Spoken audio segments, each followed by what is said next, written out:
Hello, I'm Alister McGrath and I'm a theologian at Oxford University.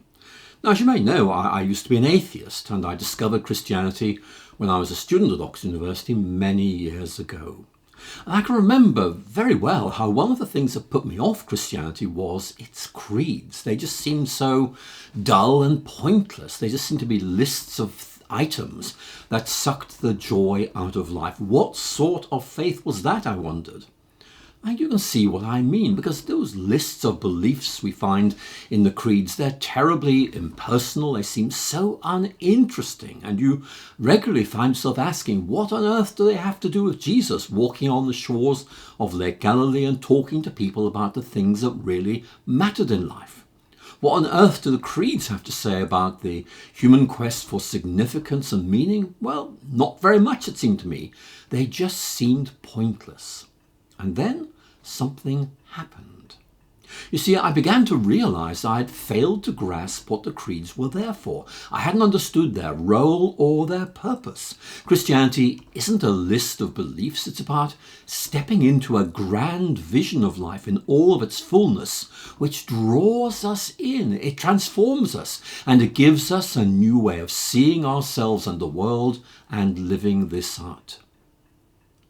Now, of course, we have to try and put this vision of the life and the world into words. But as the creeds show us all too clearly, I think, words can never really do justice to its rich vision. Now, in this short series, I want to reflect on the Christian creeds. We all, whether we're religious or secular or whatever, live on the basis of our beliefs about what is right, what's important in life, what life is all about. And that's just the way we are as human beings. We need beliefs, things we can't actually prove to be true if we're going to flourish as people. We have to make life-shaping decisions about what we trust and about who we trust. And time again, we find we have to go beyond the available evidence in making those decisions. We can never hope to prove our beliefs about what is good or what is the meaning of life. But we can make those decisions as best we can, and we can try to live them out. And that's what a creed really is, a set of beliefs that brings order and meaning to our lives. Now, I think C.S. Lewis is really quite helpful here. Lewis tells us that the creeds are really like maps. They're not the substance of faith. They don't tell us what it feels like to be a person of faith, but they map a rich and fertile landscape, a place in which we can live in hope and discover meaning. The map tells us what's there. It helps us to find our way and discover them and make a way around this new landscape of faith.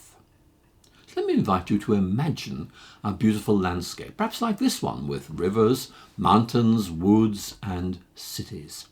And listen, I'm going to make 2 points. First of all, words are just never going to be good enough to convey the beauty of that landscape or our sense of delight as we explore it. And the spiritual writer Martin Darcy made this point when he wrote these words, which I think are very helpful. A new world is discovered, which is so different from our familiar one that all our words drawn from our ordinary and familiar experience fail to describe it. Maybe you've had that experience yourself, trying to put into words what can't be put into words. But the second point is this: we need maps to find our way around this landscape. Maps tell us what is there. They help us to find our way around it so we can discover its wonders. But listen, a map is not the landscape. It's a representation of the landscape. It's a representation of those rivers, mountains, woods, and villages. It's just a diagram pointing to a greater reality, telling us what we can find and helping us to enter into that world.